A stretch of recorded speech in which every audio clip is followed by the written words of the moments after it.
Good morning everyone.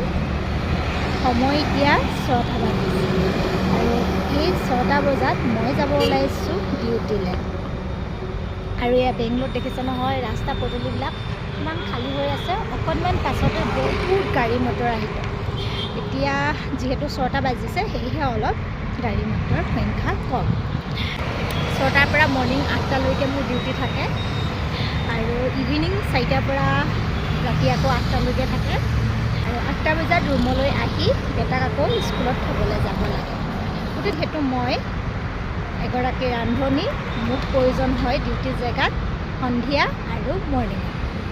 চ' মই ইমানখিনি কষ্ট কৰিলেহে মাহৰ মূৰত অকণমান পইচা পাওঁ আৰু সেই পইচাকণে কিছুমান মোৰ লাগতিয়াল বস্তু আৰু কিছুমান অভাৱৰ খৰচ কৰোঁ।